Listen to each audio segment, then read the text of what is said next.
Xiao yang segera melafalkan tata cara pemberian obat-obatan bagaikan sedang mempersembahkan harta karun. Dan memang tidak ada kesalahan. Zhao Chen mengangguk puas. Melihat ini, Xiao yang sangat senang dan langsung tertawa. Namun, tawa ini membuat kedua bibirnya yang besar dan tebal terangkat lagi, menutupi seluruh wajahnya. Kamu harus berusaha lebih sedikit tertawa di masa depan, kata Zhao Chen sambil tersenyum tak berdaya. Xiao yang cepat-cepat menyeka mulutnya dan meletakkannya kembali pada tempatnya, sambil tampak malu dan tersipu. Untungnya, Zhao Chen tidak mengolok-oloknya lebih jauh, dan langsung berkata, apakah kamu sudah hafal letak desa ini? Xiao yang mengangguk dan menjawab, aku mengerti. Zhao Chen, dengan wajah tegas dan ekspresi serius, berkata, mulai sekarang, tugasmu adalah melindungi desa ini, keluarga dan teman-temanku, serta bukit tempat aku menanam tanaman obat. Mengerti? Dimengerti. Xiao yang mengangguk, lalu menyeringai, memperlihatkan rahangnya yang menganga. Jaga tempat ini. Kalau ada yang berani bikin masalah, lahap mereka. Bibirnya kembali melengkung, tapi kali ini Xiao yang sudah siap.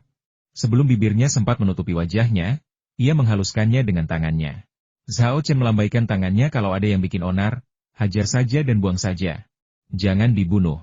Kamu tidak mau makan? Tanya Xiao yang dengan ekspresi menyesal. Zhao Chen menjawab dengan serius, aku tidak akan memakannya.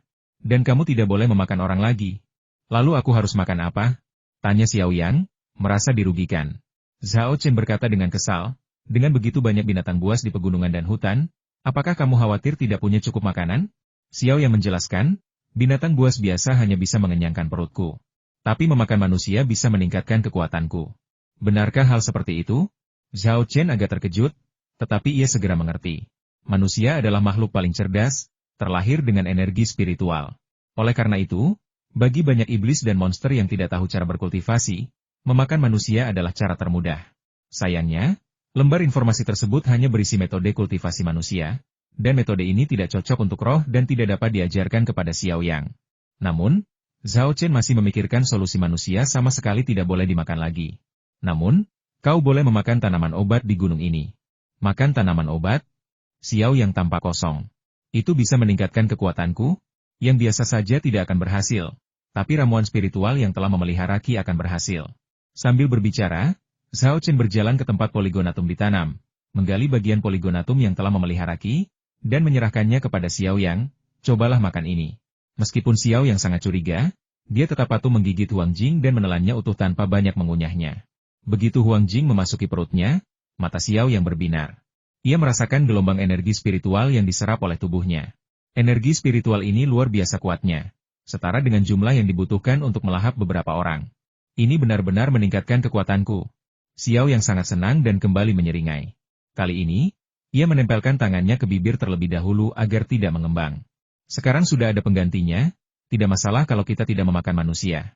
Yang membuat Xiao Yang senang adalah ramuan obat yang digunakan sebagai pengganti jauh lebih efektif daripada memakan manusia. Ia mengamati tempat penanaman tanaman obat Cina, mencari tanaman obat sambil berpikir, jika aku bisa makan sebanyak yang aku mau, hidupku akan benar-benar luar biasa.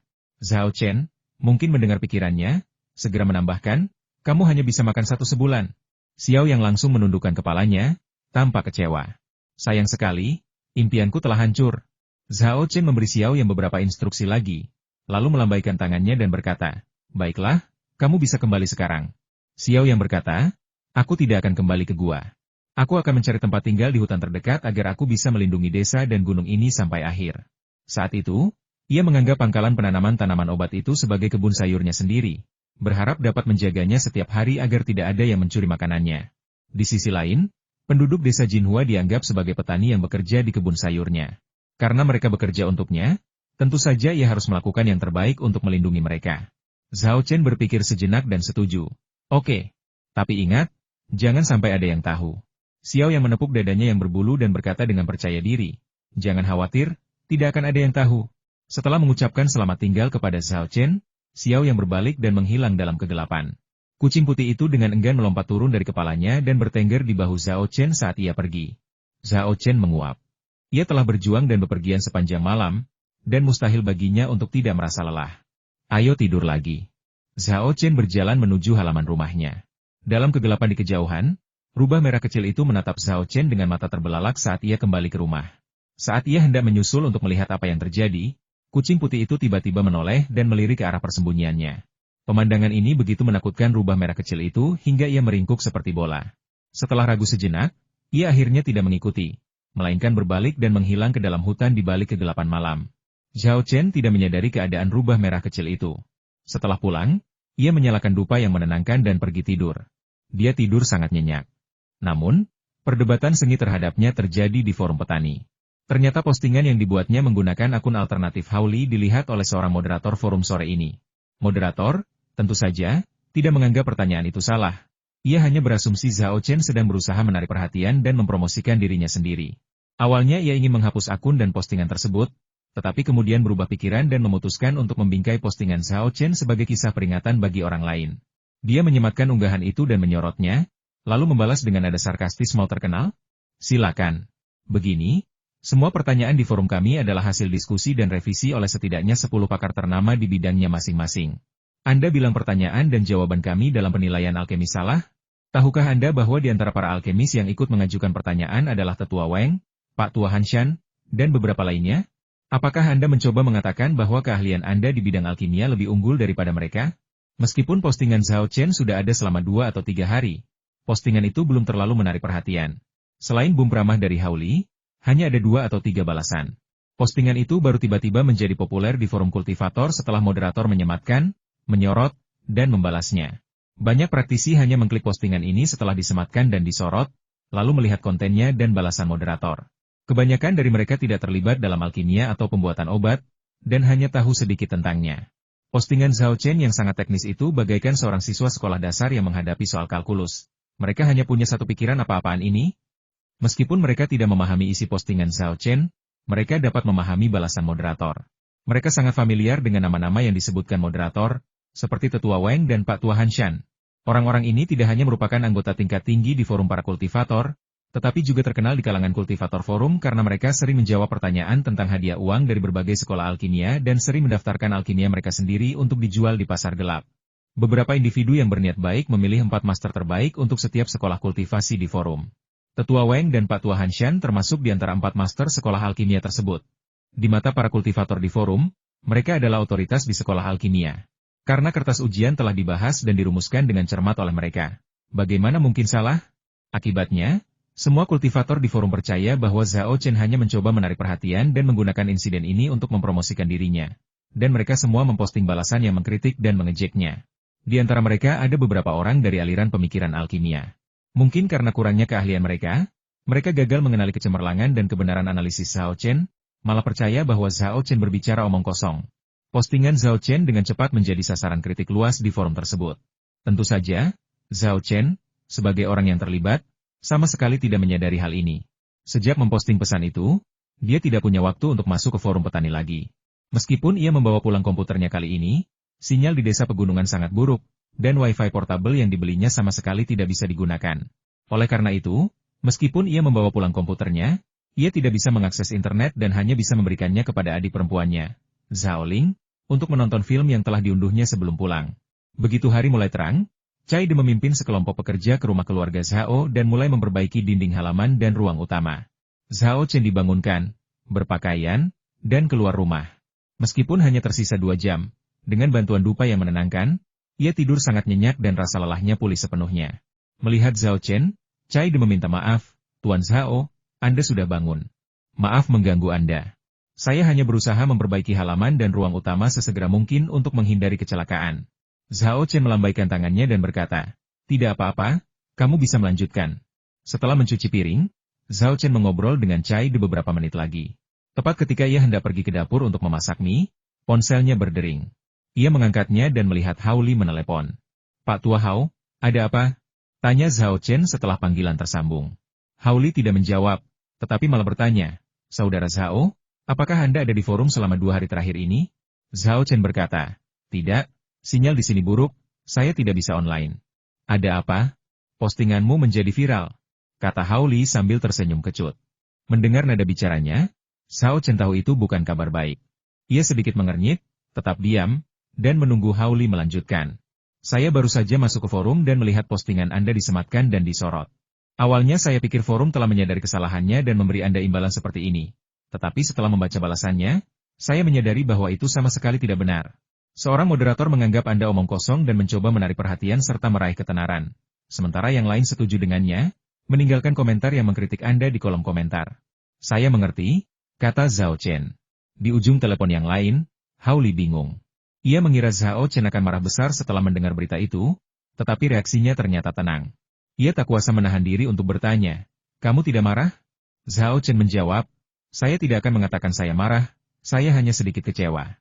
Hao Li bingung. Kecewa? Kenapa? Zhao Chen menjelaskan, "Awalnya saya pikir saya bisa belajar sesuatu dari bertukar pikiran di forum ini. Tapi sekarang sepertinya para kultivator di sini biasa saja. Membuat kesalahan dalam ujian itu wajar.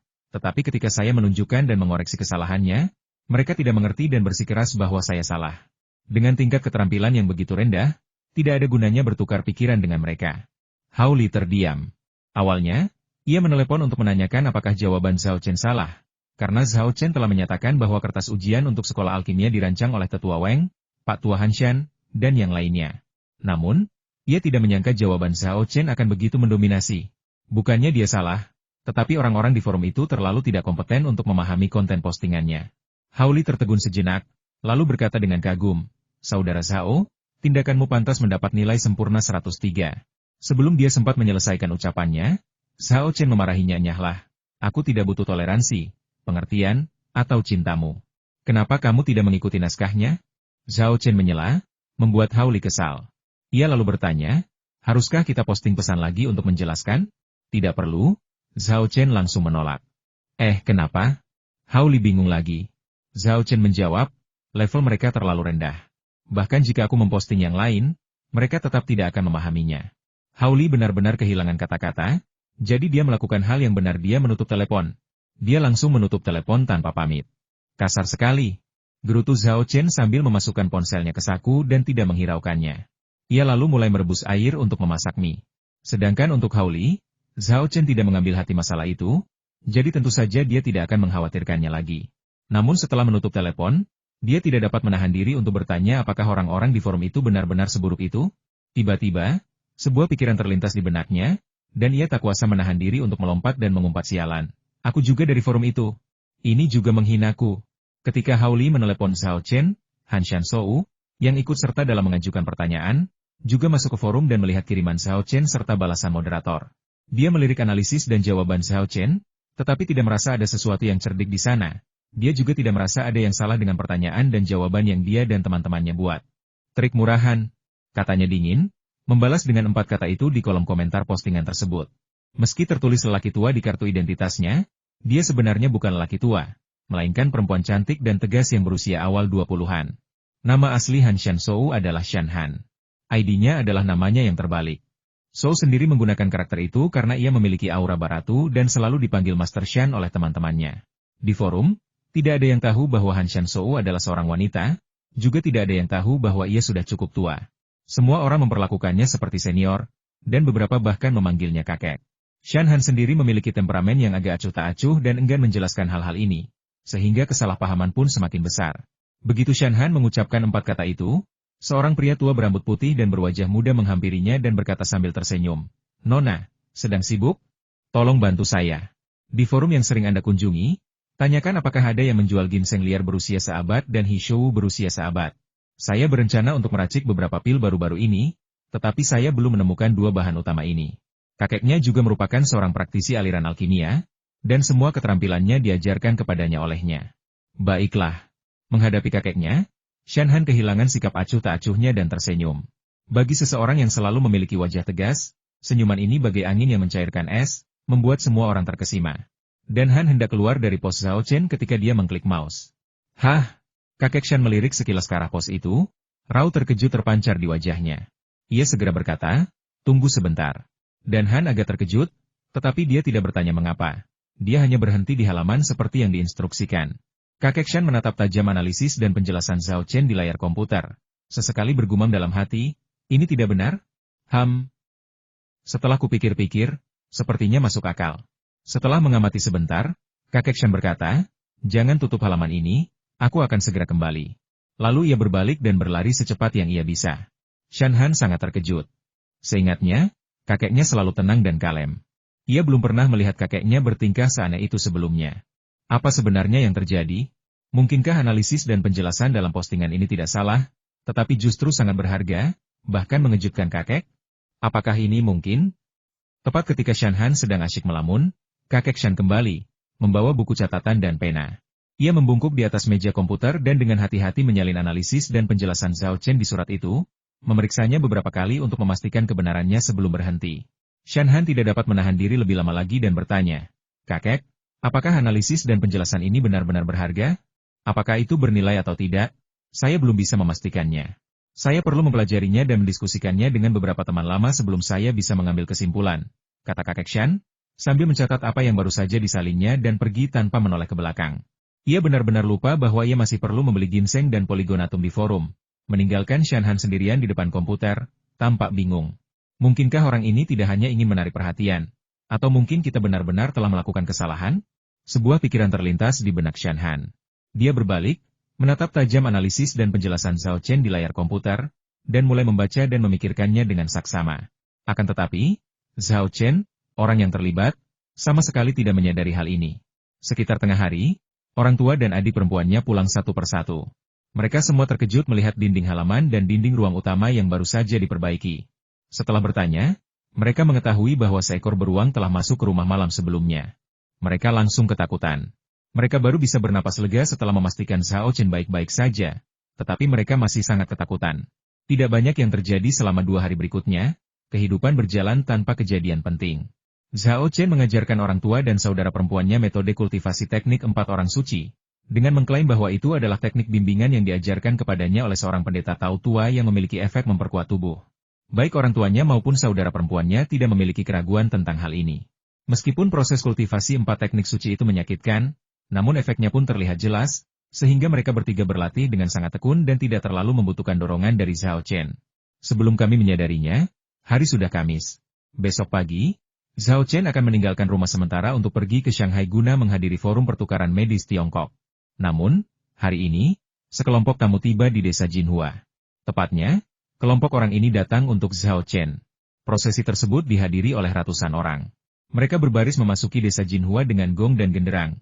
Beberapa membawa spanduk, beberapa membawa babi gemuk, dan yang lainnya membawa buah-buahan dan sayuran. Mereka tiba di rumah Zhao Chen. Banyak orang di desa Jinhua menyaksikan kejadian ini dan mengenali orang-orang yang datang. Bukankah ini seseorang dari desa Siakia? Bukankah seharusnya orang-orang itu sekarat karena dirasuki roh jahat dan sakit parah? Kok mereka bisa hidup kembali? Padahal mereka begitu bersemangat. Jangan bicara omong kosong.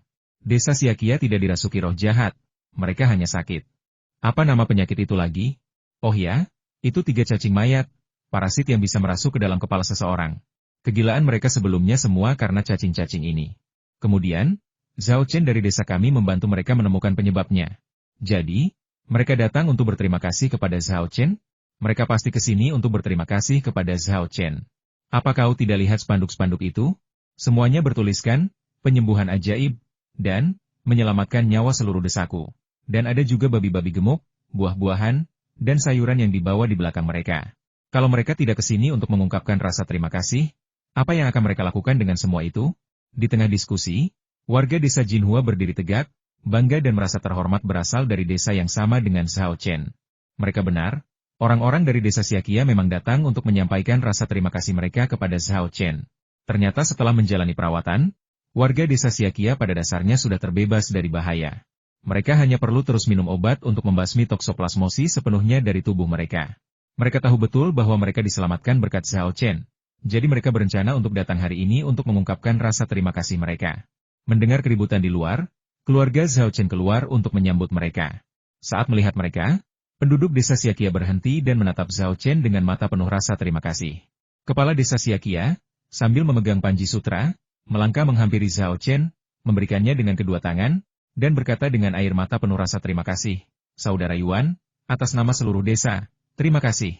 Jika bukan karena Anda, setidaknya separuh penduduk desa kami akan mati. Anda telah menyelamatkan nyawa semua orang dan menyelamatkan desa kami." Di belakangnya, penduduk desa Siakia berkata serempak, "Terima kasih, Saudara Yuan." Rasa terima kasih mereka datang dari lubuk hati dan dipenuhi dengan perasaan yang tulus. Beberapa dari mereka begitu emosional hingga berlutut di hadapan Zhao Chen. Zhao Chen tidak berani menerima gestur semegah itu, dan segera melangkah maju untuk membantu orang-orang ini berdiri jangan berlutut, jangan berlutut, cepatlah berdiri. Zhao Shikuan, Shen Lijun, dan Zhao Ling juga pergi membantu. Meskipun mereka sibuk dengan berbagai aktivitas, hati mereka dipenuhi kebanggaan.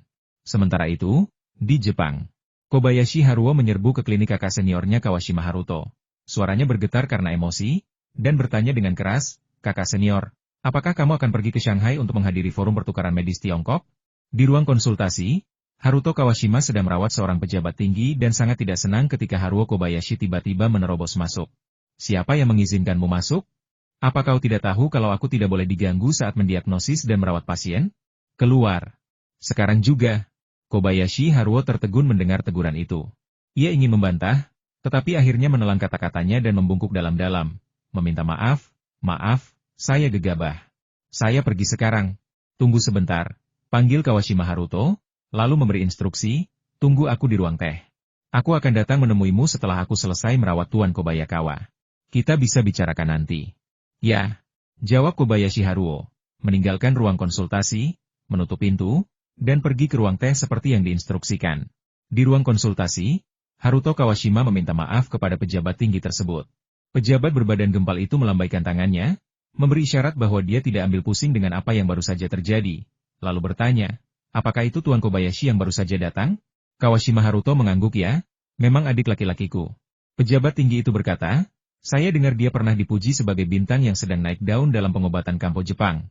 Tetapi ketika dia menantang seorang tabib pengobatan Tiongkok yang terkenal, dia dikalahkan oleh seorang pemuda. Terungkap pula bahwa dia telah berbuat curang dalam kompetisi sebelumnya dengan tabib pengobatan Tiongkok yang terkenal itu." Meskipun ada bicara pejabat tinggi itu tenang, Kawashima Haruto masih bisa merasakan ketidakpuasan yang mendalam di baliknya. Sambil menarik napas dalam-dalam, ia menjawab, "Memang benar, dan itu dianggap aib oleh guruku dan kami semua, sesama murid." "Sungguh memalukan," desah pejabat tinggi itu, lalu mengganti pokok bahasan dengan bertanya, "Saya baru saja mendengar dari Kobayashi Haruo bahwa Anda akan pergi ke Tiongkok besok?" "Ya," jawab Kawashima Haruto. Secercah cahaya melintas di mata pejabat tinggi itu. "Kalau begitu, kuharap perjalananmu akan menghapus rasa malu ini. Bukan hanya untuk sekolahmu, tapi juga untuk pengobatan kampo Jepang, dan terlebih lagi untuk orang-orang Yamato. Kawashima-kun, bisakah kau menyelesaikan tugas ini?" Tanpa ragu, Kawashima Haruto menjawab dengan lantang, "Aku tidak akan gagal dalam misiku." "Bagus sekali." Pejabat tinggi itu tersenyum puas. "Kalau begitu, saya akan menunggu kabar baik Anda. Saya berjanji, selama Anda kembali dengan kemenangan, semua hal yang Anda minta saya lakukan sebelumnya akan baik-baik saja." Mata Kawashima Haruto langsung berbinar. Setengah jam kemudian, setelah Kawashima Haruto selesai merawat pejabat tinggi itu, dia secara pribadi mengantarnya keluar dari klinik, memasukkannya ke dalam mobil mewah, lalu berbalik dan masuk ke ruang teh. Kobayashi Haruo sudah lama menunggu di sana. Ketika melihatnya masuk, ia segera bangkit untuk menyambutnya. Setelah Kawashima Haruto berlutut, dia bertanya, "Apa sebenarnya yang membuatmu bertindak gegabah?" Kobayashi Haruo tidak langsung menjawab, tetapi malah bertanya, "Kakak senior, apakah Anda akan pergi ke Tiongkok untuk berpartisipasi dalam forum pertukaran medis Tiongkok?" "Benar," jawab Kawashima Haruto. Forum pertukaran medis Tiongkok mengundang para pakar ternama dari luar negeri untuk menghadiri pertemuan tahunannya. Tahun ini, saya salah satu tamu undangan dari Jepang. "Mengapa?" "Saya menerima kabar hari ini bahwa Zhao Chen juga diundang untuk berpartisipasi dalam forum pertukaran medis Tiongkok tahun ini." Kobayashi Haruo menggertakkan giginya, ekspresinya garang, menunjukkan betapa dalamnya kebenciannya terhadap Zhao Chen. Kawashima Haruto mengangkat alisnya dan bertanya, "Zhao Chen? Orang yang mengalahkanmu?" "Benar sekali, itu dia." Kobayashi Haruo mengangguk penuh semangat. Kawashima Haruto tertawa, tawa yang mengerikan. "Aku sudah bilang kalau aku pergi ke Tiongkok, aku akan pergi ke Chengdu untuk mencari anak ini, tapi aku tidak menyangka dia akan mengantarkan dirinya sendiri ke rumahku. Kakak senior, tolong balaskan dendamku." Kobayashi Haruo berlutut, memohon pada Gao Sheng. Kawashima Haruto mendengus dan berkata, "Jangan khawatir, aku pasti akan mengalahkan Zhao Chen. Ini bukan hanya untuk membalaskan dendammu, tapi juga untuk menyelamatkan status aliran Kyujoryu di komunitas medis Jepang." Akhir-akhir ini, beberapa aliran pengobatan kampo lainnya telah membuat keributan, mencoba memanfaatkan kasusmu untuk memfitnah aliran Kyujoryu. Hanya dengan mengalahkan Zhao Chen, kita dapat mempertahankan posisi kita dan menghalangi mereka yang ingin memancing di air keruh. Aku percayakan segalanya pada kakak senior." Kobayashi Haruo bersujud di tanah sambil memberi hormat penuh. "Serahkan padaku." Kawashima Haruto sangat percaya diri dalam mengalahkan Zhao Chen, dan bahkan mengundang, "Kobayashi-kun, ikutlah denganku ke Shanghai besok." Kobayashi Haruo terkejut. "Hah? Kau mau aku ikut denganmu?" Kawashima Haruto mengangguk ya. Begitu kita sampai di Shanghai, kau akan bisa melihatku mengalahkan Zhao Chen dengan mata kepalamu sendiri. Apa kau tidak ingin menyaksikannya? Kobayashi Haruo ragu sejenak. Tentu saja aku ingin, tapi... Kawashima Haruto mengerutkan kening, wajahnya menunjukkan ketidaksenangan, dan bertanya, apa yang kamu khawatirkan? Kobayashi Haruo ragu sejenak, tetapi tetap menyuarakan kekhawatirannya. Zhao Chen pernah berkata bahwa saya tidak diizinkan pergi ke Tiongkok lagi, atau saya akan mendapat masalah. Dia terpaksa berhenti berbicara sebelum sempat menyelesaikannya, karena Kawashima Haruto menatapnya dengan mata terbelalak, membuatnya gemetar dan tidak berani melanjutkan. Xiaolin-kun. Suara Kawashima Haruto terdengar mengerikan. Dia menahan amarahnya dan berkata, kau benar-benar mengecewakanku. Bagaimana mungkin seorang pemuda biasa membuatmu takut seperti ini?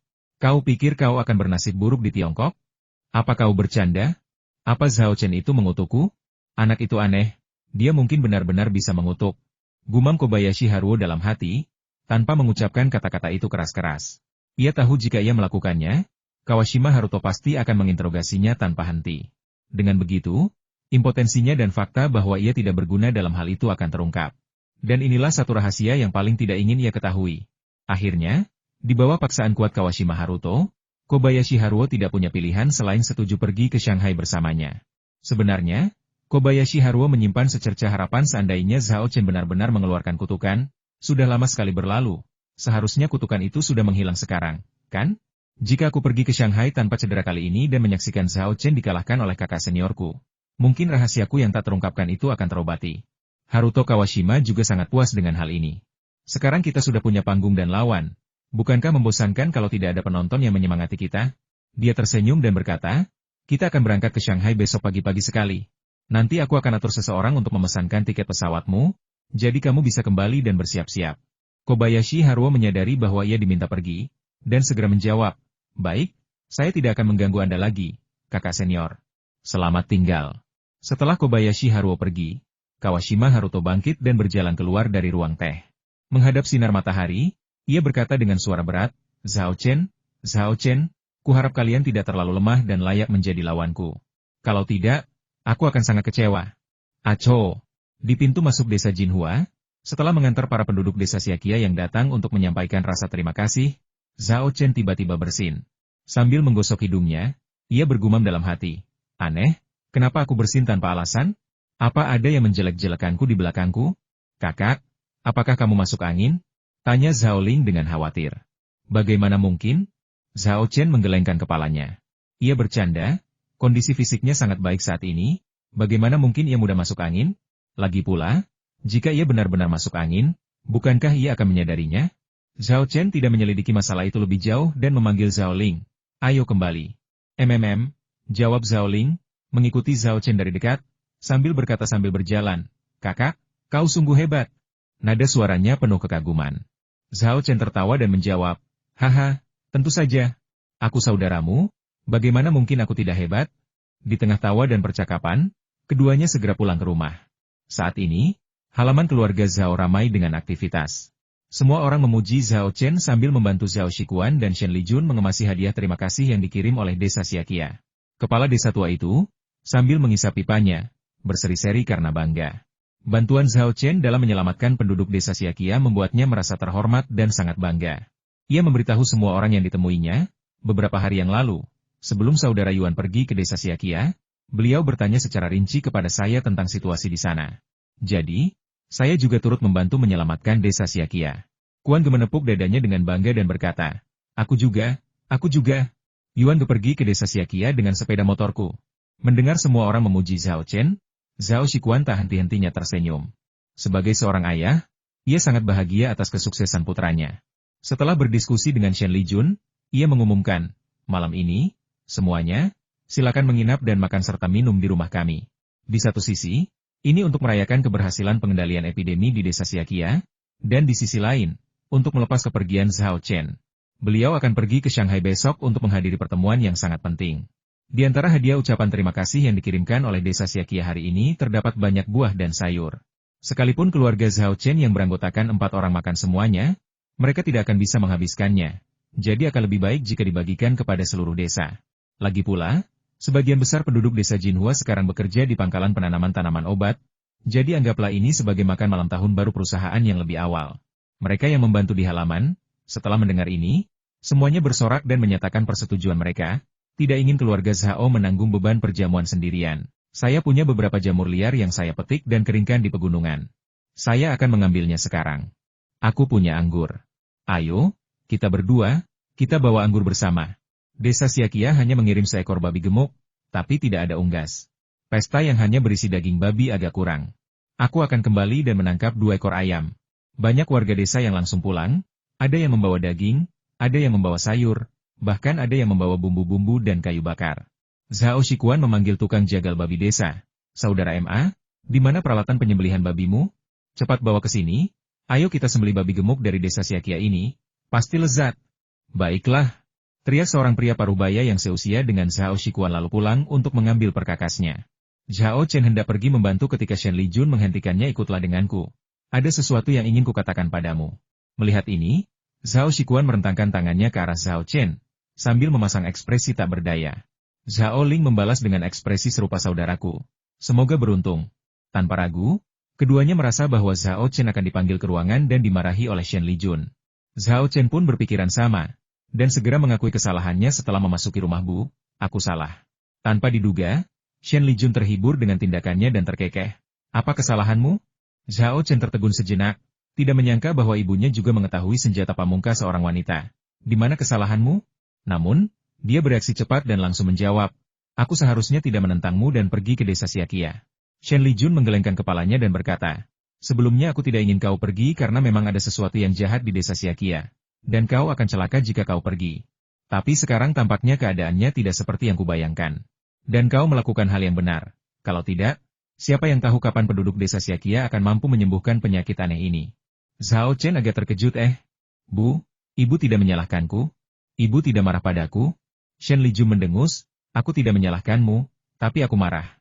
Aku marah karena kau tidak membicarakannya dengan kami. Jika orang-orang dari desa Siakia tidak datang untuk berterima kasih kepada kami, kau pasti akan merahasiakannya dari kami selamanya, kan? Bu, sebenarnya aku ingin memberitahu ibu, tapi ayah tidak mengizinkanku.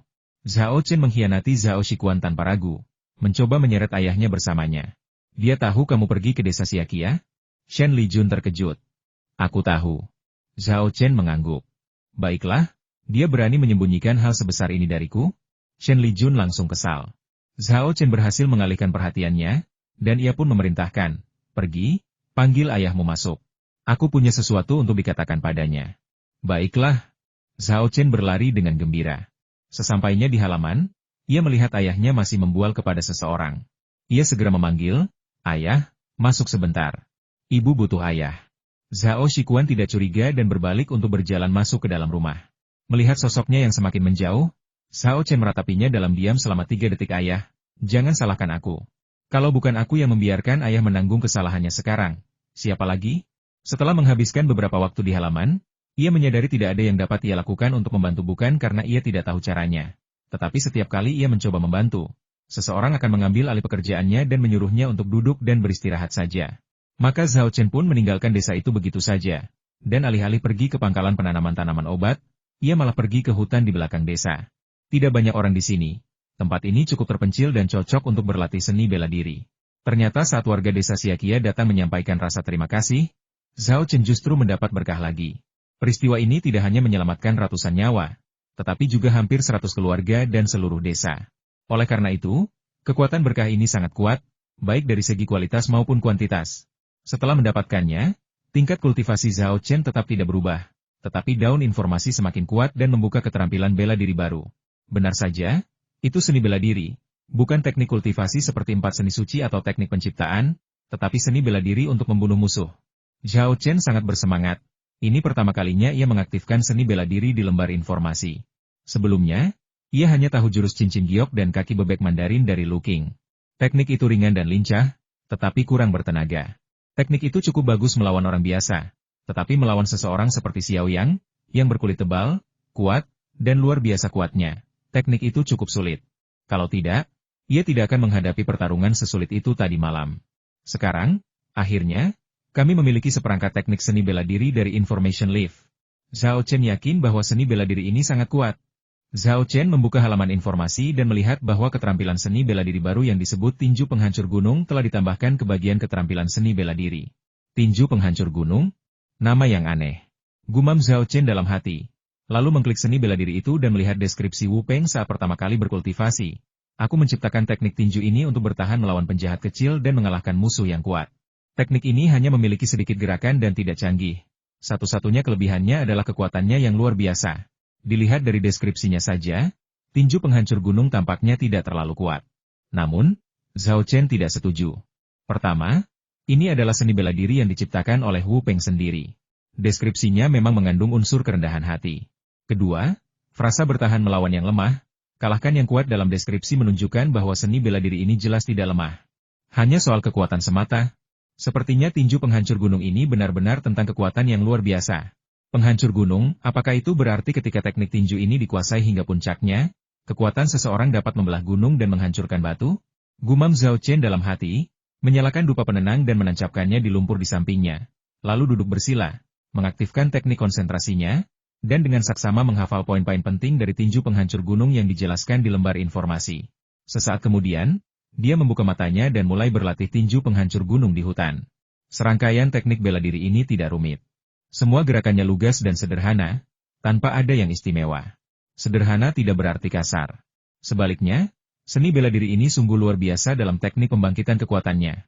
Setiap pukulan dan serangan menggunakan 100% kekuatannya, memperkuat daya rusaknya melalui teknik-teknik sederhana yang kembali ke dasar. Dan bahkan lebih memperkuatnya lagi. Beng Shakuan hanya memiliki 4 bentuk ledakan: pukulan, puncak, dan cambuk. Boom adalah pukulan yang mengenai sasaran, menekankan kecepatan, akurasi, dan kekejaman. Strike adalah serangan bahu yang menghantam musuh, dengan daya hancur yang luar biasa. Top adalah teknik lutut, yang digunakan dari jarak dekat untuk menyerang titik-titik vital musuh dengan lutut, sangat ganas. Sedangkan untuk gaya whip, teknik ini menggunakan kaki, menggunakan pinggang sebagai poros untuk mengayunkan kaki seperti cambuk, dengan daya bunuh yang sangat kuat. Tidak ada rutinitas yang pasti untuk keempat teknik ini. Semuanya tentang pembangkitan kekuatan. Mengenai cara menggunakan dan melawannya, Zhao Chen harus memutuskan sendiri saat menghadapi musuh dalam pertempuran. Dengan bantuan dupa yang menenangkan dan teknik konsentrasi, ditambah dengan kultivasi pembersihan sumsumnya pada tahap akhir, Zhao Chen dengan cepat menguasai poin-poin utama dari 4 bentuk tinju runtuhnya gunung dan melatihnya dengan kemahiran yang semakin meningkat. Anehnya, setiap pukulannya benar-benar senyap, tanpa suara sama sekali, seolah ringan dan tanpa usaha. Namun, begitu ia bergeser ke samping, ia menghantamkan tinjunya ke pohon setebal mangkuk di sampingnya. Dan dengan suara boom yang keras, pohon itu patah menjadi 2. Alasan mengapa pukulan dan tendangan Zhao Chen tidak menghasilkan suara siulan yang tajam, adalah karena ia sepenuhnya menyembunyikan kekuatannya. Siapapun yang mengira ia hanya melontarkan gerakan-gerakan aneh akan sangat menderita. Setelah berlatih beberapa kali, Zhao Chen merasa hampir menguasai teknik pembangkitan tenaga. Namun, hanya terampil saja tidak cukup. Ia perlu mengasah kemampuannya dalam pertarungan sungguhan. Jadi ia teringat Xiao Yang. Roh gunung itu berkulit tebal dan kuat, dan gayanya sangat mirip dengan tinju penghancur gunung. Itulah lawan tanding yang sempurna untuknya. Zhao Chen hendak mengeluarkan cincin penjara iblis untuk memanggil Xiao Yang. Tetapi setelah melirik asap yang mengepul dari desa, ia berubah pikiran tidak, tempat ini terlalu dekat dengan desa. Jika kita bertarung dengan Xiao Yang, pasti akan menarik perhatian penduduk desa. Lebih baik kita pergi lebih jauh. Jadi dia berjalan sedikit lebih jauh ke dalam hutan sebelum mengeluarkan cincin penjara iblis dan memanggil Xiao Yang. Xiao Yang sudah pindah untuk tinggal di hutan ini. Setelah dipanggil, ia segera muncul di hadapan Zhao Chen dan dengan hormat bertanya, "Tuan, apa perintah Anda?" Zhao Chen tidak menyia-nyiakan kata-kata dengannya, dan memberi isyarat kepadanya dengan berkata, "Ayo, lawan aku." Bagus. Jelaslah bahwa Xiao Yang gemar berkelahi. Ia langsung menyetujui perintah Zhao Chen dan langsung menyerbu ke depan, menabrak Zhao Chen seperti tank. Waktu yang tepat. Pupil mata Zhao Chen mengecil. Kali ini, alih-alih menghindar, dia malah melancarkan teknik serangan dari Mountain Crushing Fist. Kedua kakinya tertanam kuat di tanah seperti paku, pinggangnya mengerahkan tenaga dan bahunya sedikit turun, benar-benar melancarkan serangan balik terhadap Xiao Yang. Ledakan. Dalam sekejap mata, dia dan Xiao Yang bertabrakan hebat. Kali ini, dia tidak terlempar. Sebaliknya, dia menahan dampak Xiao Yang secara langsung. Seorang lelaki yang tingginya lebih dari 1,7 meter mampu menahan serangan roh gunung yang tingginya hampir 4 meter dan sangat kuat. Pemandangan ini sungguh mengejutkan. Xiao Yang membuka mulutnya lebar-lebar, tampak sangat terkejut. Ia tidak habis pikir bagaimana Zhao Chen yang kemarin bahkan tidak bisa melawannya secara langsung, bisa menjadi begitu kuat dalam semalam. Apakah dia menggunakan narkoba? Tepat saat Xiao yang teralihkan, Zhao Chen memanfaatkan kesempatan itu, mendorong tanah dengan kedua kakinya, melompat tinggi ke udara, dan mengangkat lututnya untuk menyerang perutnya. Tidak ada cara lain. Benda ini terlalu tinggi. Jika Zhao Chen tidak melompat, serangan lututnya paling-paling hanya akan mengenai kakinya, yang tidak akan menyebabkan banyak kerusakan. Ledakan. Di tengah dampak yang mengerikan di kulit kepala, Xiao yang dipaksa mundur beberapa langkah oleh serangan lutut Zhao Chen sebelum mendapatkan kembali keseimbangannya. Namun, Xiao yang tidak marah. Sebaliknya, dia senang karena telah menemukan lawan yang seimbang. Ia menyeringai dan tertawa dingin, lalu berkata, "Menarik. Ayo kita lakukan lagi." Tak heran, saat ia tersenyum, bibirnya kembali terangkat, menutupi wajahnya. Namun, kali ini Zhao Chen tidak memanfaatkan kesempatan untuk melancarkan serangan diam-diam. Ia malah menunggu hingga ia menurunkan bibirnya. Lagi pula, Xiao yang sekarang adalah bawahannya, dan dia dan Xiao yang hanya berlatih tanding dan bertukar pukulan, bukan bertarung sampai mati. Setelah menyeka bibirnya, Xiao yang mengeluarkan raungan liar dan menerkam Zhao Chen dengan kekuatan yang mengguncang bumi. Setiap kali ia melangkah, tanah bergetar hebat, dan tinjunya yang berbulu menghasilkan hembusan angin kencang, menerbangkan dedaunan layu di tanah, bagaikan ular piton raksasa berwarna-warni, saat ia melesat ke arah Zhao Chen. Dibandingkan dengan itu, pukulan Zhao Chen jauh lebih biasa-biasa saja. Tak ada angin menderu, ataupun suara yang mengguncang bumi. Namun, di balik permukaan yang tenang ini tersembunyi kekuatan yang tidak kalah hebatnya dari kekuatan tiran. Ledakan. Dua tinju, satu besar dan satu kecil, saling bertabrakan. Detik berikutnya, Zhao Chen dan Xiao yang terlempar ke belakang akibat kekuatan hentakan yang sangat besar yang dihasilkan oleh benturan tersebut. Zhao Chen terhuyung mundur 7 atau 8 langkah sebelum akhirnya berhenti. Xiao yang kurang beruntung, ada pohon di belakangnya, dan saat ia mundur, ia menabrak pohon itu, mematahkannya menjadi 2. Untungnya, pohon itu berkulit tebal dan benturan itu tidak berpengaruh padanya. Namun keterkejutan Xiao yang justru semakin hebat. Zhao Chen tak hanya mampu menahan serangannya, tapi juga mampu memukul mundurnya hanya dengan satu pukulan. Kekuatannya hampir setara dengan serangannya sendiri. "Aku tak percaya." Lagi. Raung Xiao Yang. "Ayo." Zhao Chen tertawa saat menerima tantangan itu. Pria itu dan roh gunung bertarung dengan sengit di hutan lebat, saling bertukar pukulan dan hantaman. Tanpa mereka sadari, seekor rubah merah kecil sedang mengamati mereka dari semak-semak di kejauhan. Secercah kecerdasan terpancar di mata kecilnya. Setelah pertarungan sengit, Zhao Chen dan Xiao yang tergeletak kehabisan tenaga di tanah, terengah-engah, keduanya benar-benar kelelahan. Xiao yang baik-baik saja, kulitnya tebal dan kuat, dan ia tidak terluka parah. Zhao Chen, di sisi lain, berada dalam kondisi yang jauh lebih buruk. Pertempuran sengit itu telah merobek kapilernya lagi, meninggalkan memar dan noda darah di sekujur tubuhnya, dan sedikit darah merembes keluar dari kulitnya, menodai pakaiannya hingga merah. Untungnya, ini hanyalah cedera ringan dan tidak serius. Jadi Zhao Chen tidak menganggapnya serius dan hanya mengenang kembali pertempuran sengit yang baru saja ia hadapi. Awalnya, Zhao Chen tidak terlalu mahir menggunakan tinju penghancur gunung. Kemudian, melalui pengalaman praktis, ia semakin mahir menggunakan seni bela diri ini. Sekarang, meskipun ia tidak bisa mengatakan bahwa ia telah menguasainya dengan sempurna, setidaknya ia cukup mahir. Benar-benar sesuai dengan julukan, keruntuhan gunung. Penerapan dan daya ledaknya sungguh luar biasa.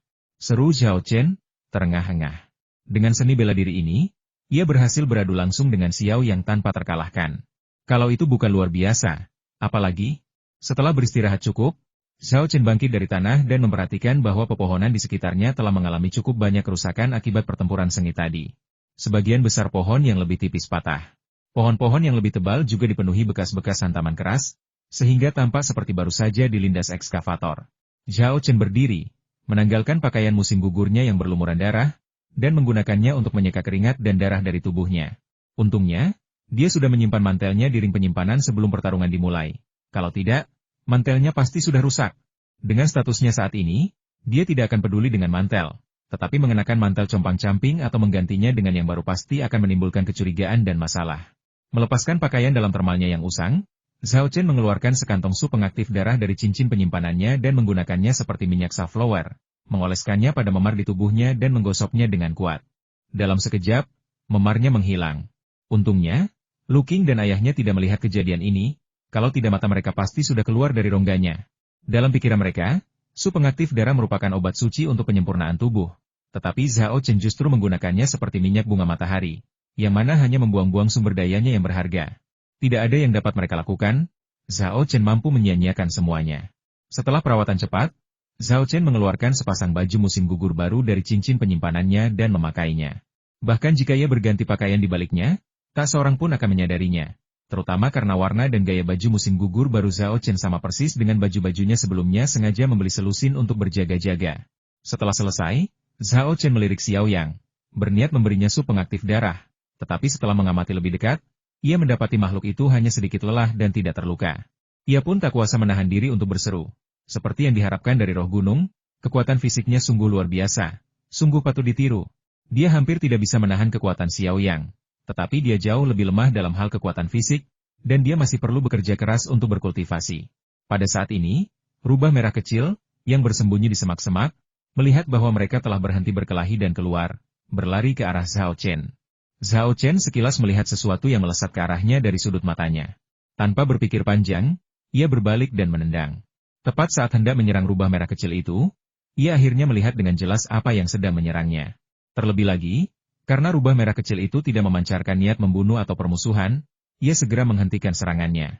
Kaki Zhao Chen berhenti tepat di sebelah kepala rubah merah kecil itu. Jika dia berada 1 inci jauhnya, dia akan memukul rubah merah kecil itu. Rubah merah kecil itu ketakutan dengan perubahan mendadak ini. Ia telah menyaksikan pertarungan sengit Zhao Chen dengan Xiao Yang dan tahu bahwa kekuatan manusia ini sama sekali tidak lebih lemah dari monster setinggi 4 meter itu. Jika ia terkena serangannya, ia pasti akan mati. Dengan bunyi gedebuk, buah merah cerah yang dipegang rubah merah kecil itu jatuh ke tanah. Untungnya, tanah tertutup dedaunan yang membusuk, sehingga buah itu tidak rusak. Si rubah merah kecil tersadar dari linglungnya, cepat-cepat mengangkat tangannya sebagai tanda menyerah, dan menjerit dengan keras, seolah-olah menjelaskan kepada Zhao Chen bahwa dia tidak bermaksud menyakiti siapapun. Wah, rubah itu mengerti sifat manusia, seru Zhao Chen takjub. Ia tumbuh besar di pegunungan ini sejak kecil, dan sudah sering berburu di sana. Ia sudah melihat banyak rubah, tetapi belum pernah melihat yang secerdas rubah merah kecil itu sebelumnya. Dia menarik kakinya, melambaikan tangan ke rubah merah kecil itu, dan berkata, "Jangan khawatir, aku tidak akan menyakitimu. Ambil buahmu dan pergilah." Tanpa diduga, kejadian yang tidak diharapkan pun terjadi. Si rubah merah kecil mengambil buah itu, namun alih-alih melarikan diri, ia malah mengambil beberapa langkah mendekati si rubah, memegang buah itu dengan kedua tangan seolah-olah hendak menawarkannya, lalu sekali lagi mengeluarkan serangkaian teriakan mendesak. Zhao Chen tertegun, agak tidak percaya, dan menunjuk dirinya sendiri, bertanya, "Kau akan memberiku buah ini?" Entah rubah merah kecil itu mengerti kata-katanya atau tindakannya, ia terus mengangguk. Kemudian, dengan keberaniannya, ia melangkah maju beberapa langkah, meletakkan buah itu di kakinya, lalu melesat pergi. Namun, ia tidak pergi jauh. Ia berhenti 7 atau 8 meter jauhnya, berbalik, dan menatapnya dengan mata kecilnya yang cerdas. Melihat Zhao Chen tak bergerak, rubah merah kecil itu menangis cemas dan beberapa kali membuat gerakan memungut buah, seolah berkata kepada Zhao Chen, "Apa yang kau lakukan di sana? Cepat ambil buahnya." Apa yang terjadi? Zhao Chen tercengang. Tak habis pikir mengapa rubah merah kecil yang berapi-api ini mau memberinya buah. Ia tak tahu bahwa ia telah menyelamatkan nyawa rubah merah kecil itu secara tak sengaja, dan makhluk kecil itu datang untuk membalas kebaikannya. Setelah memastikan bahwa rubah merah kecil itu tidak bermaksud menyakiti siapapun, Zhao Chen membungkuk dan mengambil buah merah menyala itu. Setelah mengamati lebih dekat, Zhao Chen memperhatikan bahwa buah merah cerah itu memiliki bentuk yang aneh. Kulitnya tidak halus tetapi ditutupi dengan pola yang menyerupai sisik ular. Hah! Zhao Chen tidak dapat menahan diri untuk berseru kaget, karena dia merasa pernah melihat buah berbentuk aneh ini di suatu tempat sebelumnya. Setelah mengingat sejenak, ia teringat sepertinya ada catatan tentang buah ini di Illustrated Compendium of Elixir. Barang-barang yang tercatat dalam Illustrated Compendium of Elixir semuanya sangat langka dan memiliki efek yang aneh.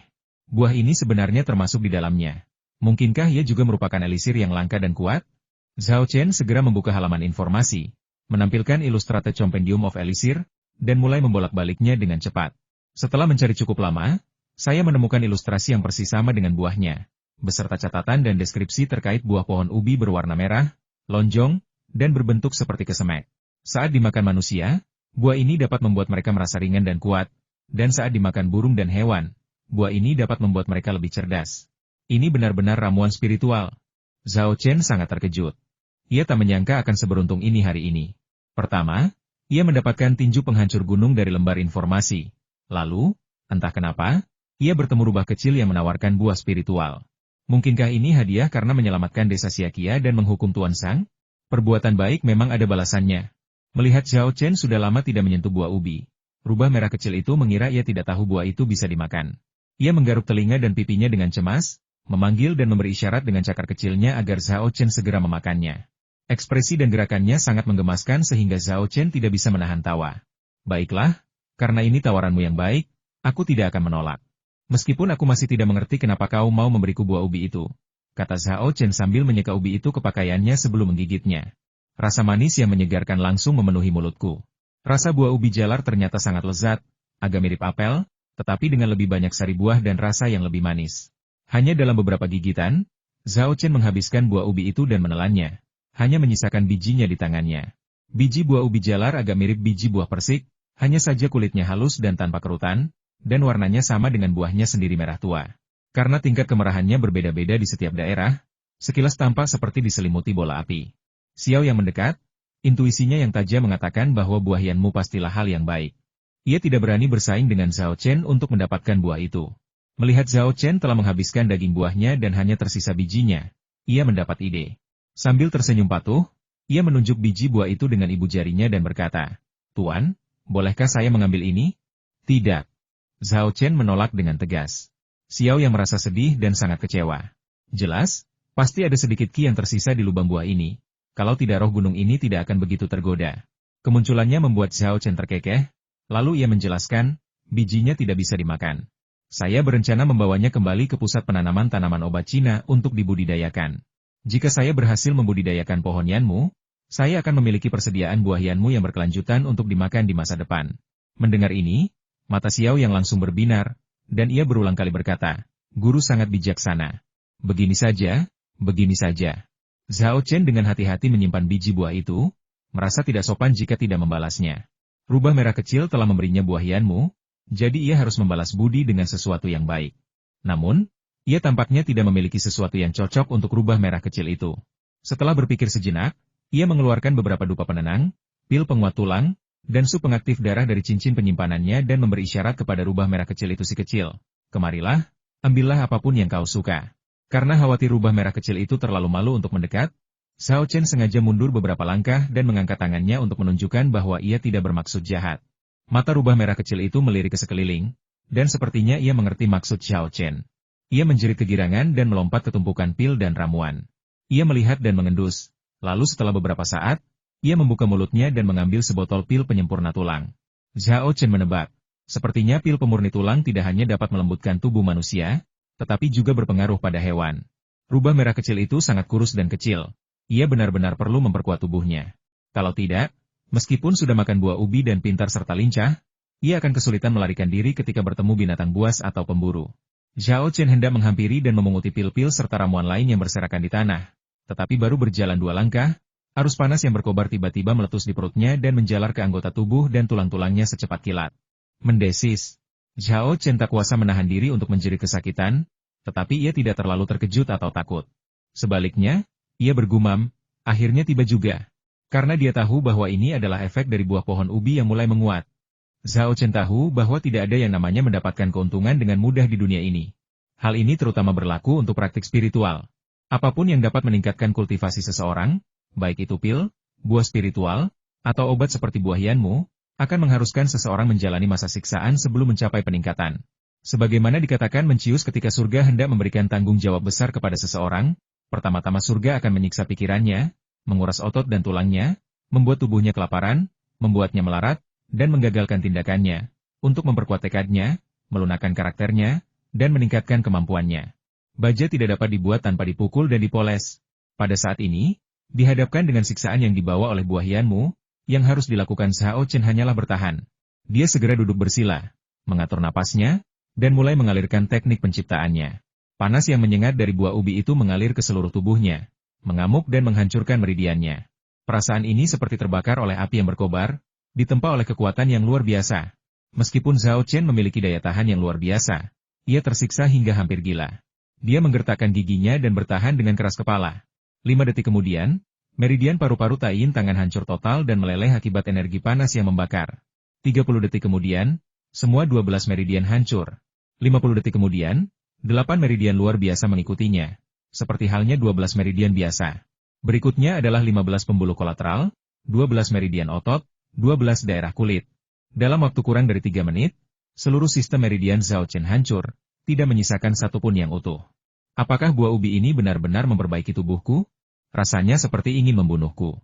Saat ini, Zhao Chen bahkan tak punya tenaga untuk duduk, apalagi mengaktifkan teknik penciptaannya. Ia sudah terduduk di tanah, bermandikan keringat, hampir tak bernapas. Namun dia tetap bertahan dan tidak pingsan.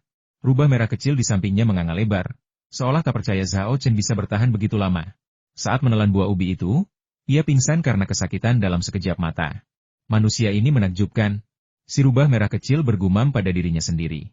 Akan tetapi, saat tengah memikirkan hal itu, pandangan Zhao Chen tiba-tiba menjadi gelap dan dia pun pingsan. Begitu ia kehilangan kesadaran, energi panas yang telah merusak tubuhnya langsung menjadi jinak. Meskipun suhunya tetap tinggi, energi itu tidak lagi merusak, melainkan mulai melelehkan kembali meridian yang hancur. 10 menit kemudian, 12 meridian ortodoks dilebur kembali. 20 menit kemudian, 8 meridian luar biasa, 15 meridian kolateral, 12 meridian otot, dan 12 daerah kulit semuanya dilebur. Meridian yang ditempa ulang beberapa kali lebih kuat dari sebelumnya. Meskipun ini mungkin tidak menghasilkan peningkatan kekuatan Zhao Chen yang signifikan, ini merupakan fondasi yang sangat baik untuk kultivasinya di masa depan. Niscaya, Zhao Chen akan mencapai hasil 2 kali lipat dengan setengah usahanya dalam kultivasinya di masa depan. Begitu pencairan meridian selesai, Zhao Chen terbangun dari komanya. Pada saat ini, siksaan hebat akibat pembakaran dan penempaan telah hilang dari tubuhnya. Yang ada hanyalah rasa puas. Perasaan terpenuhi yang membuat Anda penuh kekuatan. Dia jelas merasakan bahwa kultivasinya telah mencapai puncak tahap pembersihan sumsum, dan dia hanya selangkah lagi dari langkah terakhir penyempurnaan tubuh, mendengarkan Qi. Luar biasa. Sungguh luar biasa. Pantas saja masuk dalam kompendium bergambar ramuan. Zhao Chen berseru takjub dan gembira saat merasakan perubahan di tubuhnya. Satu buah ubi saja sudah punya efek ini. Bayangkan apa jadinya kalau Anda makan lebih banyak lagi. Setelah mendapatkan satu hal dan menginginkan hal lain, Zhao Chen tidak dapat menahan diri untuk bertanya kepada rubah merah kecil. Di mana kamu memetik buah ini? Rubah merah kecil itu memiringkan kepalanya, tampak benar-benar bingung, tidak dapat memahami apa yang dikatakan Zhao Chen. Tak mau menyerah begitu saja, Zhao Chen memberi isyarat lagi, menirukan gerakan memetik buah. Kali ini, rubah merah kecil, melalui kombinasi tebakan dan deduksi, memahami maksudnya dan segera berbalik dan berlari menuju kedalaman hutan. Sambil berlari, ia menoleh ke belakang dan memanggil Zhao Chen, seolah berkata cepat ikuti aku akan membawamu ke sana. Saya senang berkomunikasi dengan hewan cerdas seperti Anda, canda Zhao Chen sambil tersenyum, lalu berlari mengejar Anda. Dia baru melangkah satu langkah ketika menyadari ada sesuatu yang salah. Tubuh saya terasa jauh lebih ringan dari sebelumnya. Kecepatan lari, tinggi lompatan, dan jarak tempuh saya meningkat pesat. Jelas, ini efek luar biasa dari mengonsumsi buah yogurt.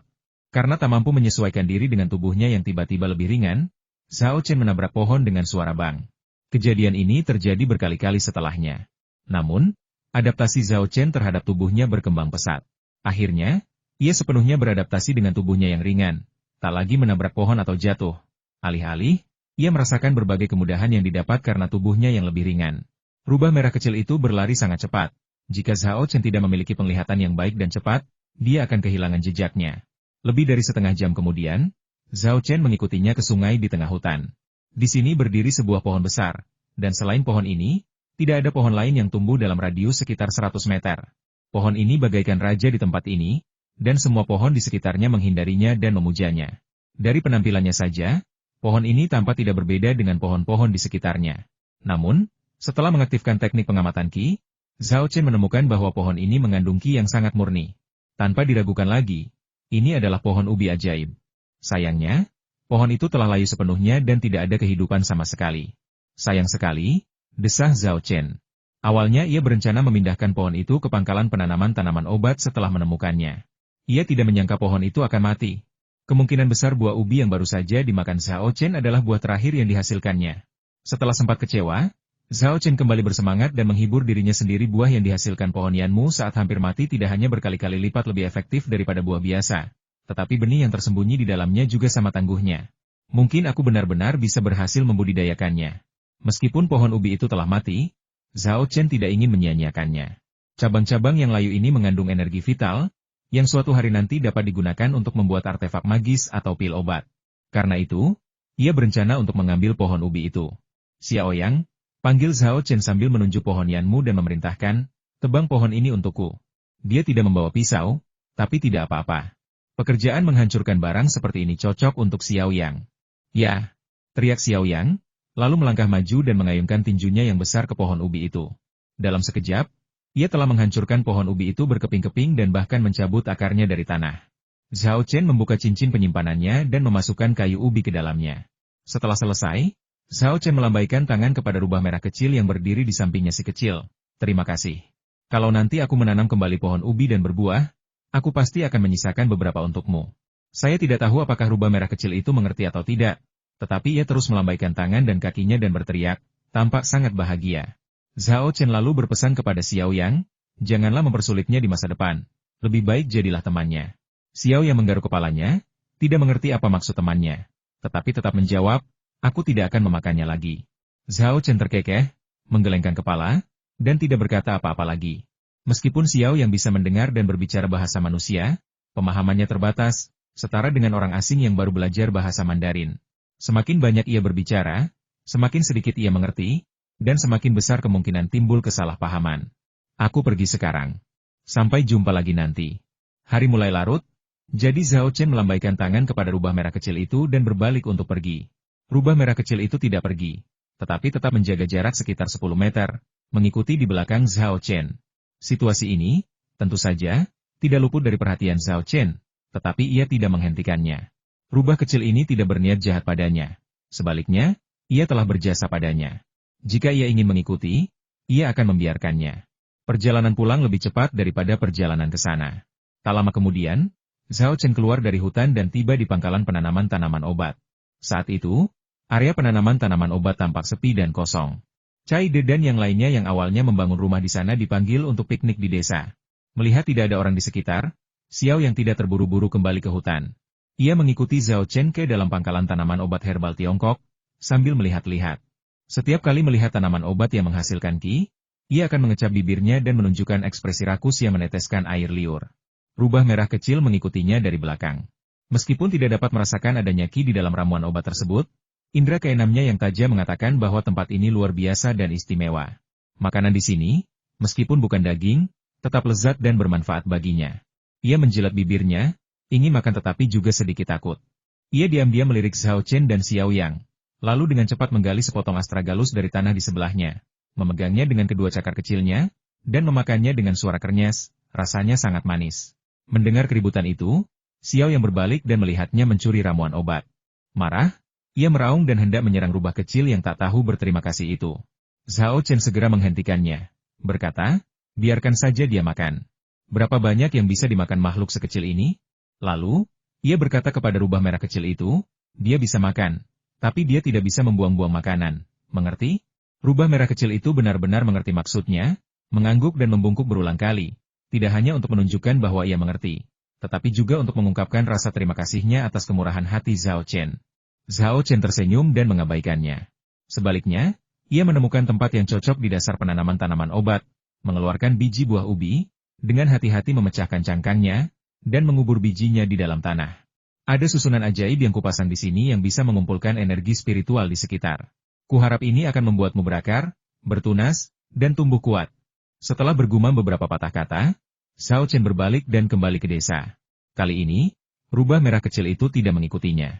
Entah ia takut bertemu penduduk desa lain atau takut bertemu kucing putih yang menakutkan itu. Ketika Zhao Chen kembali ke halaman, meja dan kursi sudah tertata rapi di dalam dan di luar, dan hidangan hangat telah disajikan. Melihat Zhao Chen kembali, Shen Lijun berkata, kamu kemana saja? Aku tidak menemukanmu dimanapun, dan aku tidak bisa menghubungimu lewat telepon. Cepat cuci tanganmu, pestanya akan segera dimulai. Baiklah, jawab Zhao Chen sambil tersenyum, lalu pergi ke sumur untuk mengambil air guna mencuci tangannya. Pak Tua Zhao Shikuan datang dan berkata dengan tatapan sedih, anak nakal, beraninya kau membuatku menanggung kesalahanmu? Kau benar-benar tidak berbakti. Zhao Chen tertawa dan berkata, ayah sudah terbiasa dimarahi ibu, jadi apa salahnya kalau ayah yang disalahkan untukku kali ini? Hei, bocah nakal. Zhao Shikuan menyingsingkan lengan bajunya, berpura-pura marah, dan hendak memberi pelajaran kepada Zhao Chen. Ayah dan anak itu langsung tertawa terbahak-bahak dan bercanda. Keesokan harinya, Zhao Chen bangun pagi-pagi. Orang tua dan saudara perempuannya bangun lebih pagi darinya dan memasak sarapan untuknya. Sambil makan, mereka mengingatkan Zhao Chen untuk berhati-hati di jalan dan menjaga diri. Meskipun ini bukan pertama kalinya Zhao Chen bepergian jauh dari rumah, kekhawatiran mereka tetap sama. Zhao Chen menerima permintaan mereka satu persatu, sambil merasakan kehangatan dalam hatinya. Memiliki anggota keluarga yang peduli pada Anda adalah hal yang sangat membahagiakan. Tak lama setelah sarapan, terdengar klakson di luar. Chai De tiba dengan mobilnya. Saat makan malam kemarin, Zhao Chen sudah mengatur agar Chai De mengantarnya ke bandara hari ini. Kalau tidak, perjalanannya akan sangat merepotkan, butuh setidaknya 2 hari untuk sampai di Chengdu. Kejadian ini semakin memperkuat rencana Zhao Chen untuk mendapatkan SIM dan membeli mobil. Setelah mengucapkan selamat tinggal kepada keluarganya, Zhao Chen masuk ke mobil Chai De dan melaju menuju bandara Chengdu. Sementara itu, di Tokyo, Jepang, Kobayashi Haruo duduk di mobil Kawashima Haruto, tampak sangat gugup, dan beberapa kali tampak hendak mengatakan sesuatu tetapi kemudian berhenti. Kawashima Haruto memperhatikan hal ini dan mengerutkan kening, lalu berkata, Kobayashi-kun, katakan saja apa yang ingin kau katakan, jangan bertele-tele. Kobayashi Haruo ragu sejenak, lalu berkata, kakak senior, mungkin sebaiknya aku tetap di Jepang. Aku punya firasat akan terjadi sesuatu yang tak terduga hari ini. Sebelum ia sempat menyelesaikan ucapannya, ia disela oleh teguran marah Kawashima Haruto bajingan. Tingkah pengecutmu sungguh memalukan bagi Naozuru Kiriku. Baiklah, kau boleh turun dari kereta, kau boleh tinggal di Jepang. Tapi kalau kau melakukan itu, aku akan segera melaporkannya kepada guruku dan memintanya untuk mengeluarkanmu dari sekte. Kobayashi Haruo ketakutan. Ia kini dipermalukan dan sepenuhnya bergantung pada kemurahan hati sektenya untuk bertahan hidup. Jika ia dikeluarkan dari sekte, ia akan tamat, dan tak akan ada harapan untuk kembali. Maka dia buru-buru berkata, kakak senior, tidak. Aku pergi dulu, ya? HMPH. Kemarahan Kawashima Haruto sedikit mereda, dan dia berkata, ingat, murid-murid kita bisa dikalahkan, tapi mereka tidak boleh menjadi pengecut. Pengecut tidak pantas menjadi murid kita. Kobayashi Haruo mengangguk dan membungkuk, lalu menjawab, ya. Kata-kata kakak senior memang bijak, aku akan mengingatnya. Setibanya di bandara, Kobayashi Haruo mengikuti Kawashima Haruto keluar dari mobil. Selain mereka berdua, beberapa asisten Kawashima Haruto dan seorang wanita bermasker juga ikut bersama mereka. Kobayashi Haruo belum pernah bertemu wanita ini sebelumnya dan tidak tahu siapa dia. Ia baru tahu dari Kawashima Haru bahwa wanita itu adalah pacar barunya, yang akan ia ajak jalan-jalan ke Tiongkok. Meskipun wanita itu mengenakan topeng yang menutupi wajahnya, matanya yang terbuka memancarkan pesona yang memikat. Terlebih lagi, sosoknya yang memikat menarik banyak perhatian. Meskipun Kobayashi Haruo sudah tidak aktif secara seksual, melihat wanita ini membuat jantungnya berdebar kencang. Wanita ini sungguh cantik alami. Seru Kobayashi Haruo beberapa kali sebelum mengalihkan pandangannya. Wanita itu pacar kakak laki-lakinya, lebih baik ia menjaga jarak. Lagi pula, mengingat kondisinya saat ini, tak ada gunanya menatapnya. Memikirkan hal ini, rasa sakit Kobayashi Haruo semakin dalam, dan kebenciannya terhadap Zhao Chen semakin kuat.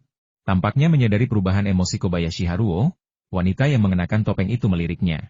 Kelompok itu berjalan melewati tempat parkir dan memasuki gedung terminal. Kawashima Haruto mengirim seorang asisten untuk memeriksa.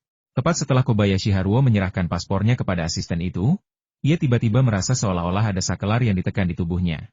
Tenaganya lenyap seketika bagai air pasang surut, dan ia bahkan tak bisa berdiri. Ia jatuh terduduk dengan bunyi gedebuk dan mulai kejang-kejang hebat, seperti terkena epilepsi. Kobayashi-kun, ada apa? Kawashima Haruto terkejut. Ia tak habis pikir bagaimana Kobayashi Haruo, yang beberapa saat lalu baik-baik saja dan sedang tertawa serta bercanda dengannya, bisa tiba-tiba pingsan seperti itu. Namun, bagaimanapun juga, ia adalah seorang dokter berpengalaman, dan ia pun segera berlutut untuk memeriksa Kobayashi Haruo. Namun, perawatannya tidak efektif dan kondisi Kobayashi Haruo semakin memburuk. Kawashima Haruto mengambil keputusan cepat dan menginstruksikan asistennya, bawa dia. Kita akan membawanya ke rumah sakit bandara. Beberapa asisten segera bergabung dengan Kawashima Haruto untuk mengangkat Kobayashi Haruo, berusaha menjaganya tetap stabil. Salah satu dari mereka bahkan menjepit mulut Kobayashi Haruo erat-erat agar ia tidak menggigit lidahnya. Saat ia bergegas keluar terminal dan menuju rumah sakit bandara, Kobayashi Haruo yang sedang digendong tiba-tiba mendapatkan kembali kekuatannya, melepaskan diri dari tangan yang menjepit mulutnya, dan berteriak, aku baik-baik saja, turunkan aku. Setelah memastikan bahwa dia baik-baik saja, Kawashima Haruto memerintahkan asistennya untuk menurunkannya dan bertanya sambil mengerutkan kening. Apa yang baru saja terjadi padamu? Aku juga tidak tahu, kata Kobayashi Haruo datar. Tiba-tiba aku merasa tubuhku tak bertenaga lagi, lalu aku mulai kejang-kejang. Kawashima Haruto lalu bertanya, kamu punya riwayat epilepsi? Aku belum pernah mendengarmu menyebutkannya sebelumnya. Kobayashi Haruo menggelengkan kepala dan menjawab, tidak, Saya tidak pernah menderita epilepsi. Ada hal lain yang terlintas di benaknya, tetapi ia tidak mengatakannya dengan lantang. Ia menduga bahwa apa yang baru saja dialaminya bukanlah serangan epilepsi, melainkan kutukan Zhao Chen yang telah berlaku. Karena takut dimarahi Kawashima Haruto, dia tidak berani mengucapkan kata-kata itu keras-keras. Kelompok itu kembali ke terminal sekali lagi. Adegan sebelumnya terjadi lagi dengan cara yang aneh. Dan seperti sebelumnya, setelah semua orang membawa Kobayashi Haruo keluar dari terminal, ia langsung kembali normal. Kobayashi-kun, apa kau sedang berpura-pura? Apa kau takut pergi ke Tiongkok? Jadi kau mencoba membodohiku seperti ini? Tanya Kawashima Haruto dengan ekspresi muram. Tidak heran dia punya kecurigaan seperti itu, perilaku Kobayashi Haruo memang aneh. Dia langsung sakit begitu masuk terminal, tapi langsung baik-baik saja begitu keluar? Bercanda? Ya? Kobayashi Haruo hampir menangis. Tidak, aku tidak berakting, aku tidak tahu apa yang terjadi. Mungkin, kutukan yang dijatuhkan Zhao Chen Xia padaku benar-benar mulai berlaku? Omong kosong. Geram Kawashima Haruto dengan marah, hendak menegurnya, ketika sebuah suara lembut terdengar. Dia benar. Ini kutukan. Orang yang berbicara tidak lain adalah pacar Kawashima Haruto yang bertopeng. Jika orang lain yang mengatakan ini, Kawashima Haruto pasti tidak akan mempercayainya dan akan menegurnya dengan keras. Namun, karena kata-kata ini datang dari seorang wanita bertopeng, bobotnya sungguh berbeda. Itu hanya karena Kawashima Haruto mengetahui identitasnya. Benarkah itu kutukan? Jadi aku salah paham. Kobayashi-kun? Kawashima Haruto mengerutkan kening dan bertanya, siapa yang mengutuknya? Apakah Zhao Chen? Zhao Chen? Pria Tiongkok yang mengalahkan Kobayashi-kun? Tanya wanita bertopeng itu, suaranya lembut dan memikat, membuat hati seseorang berdesir, dan semakin mengobarkan hasrat untuk melihat wajah mengerikan seperti apa yang ada di balik topeng itu. Kawashima Haruto juga terpikat oleh suaranya. Ia menarik napas dalam-dalam, mencoba menenangkan diri, lalu menjawab, ya, itu dia. Wanita bertopeng itu menggelengkan kepala dan menjawab, saya sudah melihat videonya. Zhao Chen paling-paling berusia awal 20-an. Kutukan pada Xiao Linjun seharusnya tidak diberikan olehnya. Karena ketika Xiao Linjun sakit, saya merasakan kekuatan jimat yang dahsyat. Jimat itu tidak bisa diberikan tanpa kultivasi selama puluhan tahun. Jadi saya bisa menyimpulkan bahwa orang yang memberikan kutukan pada Xiao Linjun setidaknya berusia sekitar 50 tahun. Kawashima Haruto mempercayainya sepenuhnya dan menoleh ke Kobayashi Haruo. Bertanya, siapa sebenarnya yang telah kau sakiti saat kau berada di Tiongkok? Ini, Kobayashi Haruo terdiam, karena ia telah menyinggung terlalu banyak orang saat berada di Tiongkok. Ia menang dengan cara-cara yang licik dan tercela, lalu mempublikasikannya secara luas. Jika masalah ini tidak terbongkar, semuanya akan baik-baik saja. Tetapi begitu terbongkar, siapa di antara mereka yang pernah bersaing dengannya dalam keterampilan medis yang tidak akan membencinya? Kawashima Haruto juga memikirkan hal ini, dan menatap tajam ke arah Kobayashi Haruo sebelum bertanya kepada wanita bertopeng itu, apakah ada cara untuk mematahkan kutukan padanya? Setelah ragu sejenak, perempuan bercadar itu menjawab, saya bisa menyelesaikannya, tapi butuh waktu. Setidaknya butuh 3 hari ritual di kuil. Kawashima Haruto mengerutkan kening. 3 hari? Kita tidak punya banyak waktu. Kita akan segera berangkat. Wanita bertopeng itu berkata, sebenarnya, kutukan pada Kobayashi-kun itu seperti gembok yang hanya bisa terbuka dalam kondisi tertentu. Dilihat dari situasi saat ini, syarat untuk membuka gembok itu seharusnya pergi ke Tiongkok. Jadi, selama dia tidak pergi ke Tiongkok, kutukan itu tidak akan berlaku. Kalau kita paksa dia ikut ke Tiongkok bersama kita, kemungkinan besar dia akan mati di pesawat. Mendengar ini, Kobayashi Haruo gemetar ketakutan. Dia tidak ingin mati, dia ingin hidup. Maka dia pun berlutut di hadapan Kawashima Haruto sambil berdebum, dan memohon sambil menangis, kakak senior, aku tidak ingin mati, tolong ampuni aku. Wajah Kawashima Haruto berubah menjadi hijau. Apa maksudmu? Kalau ada yang gak tahu kebenaran dengar ini, mereka bakal pikir aku mau bunuh kamu.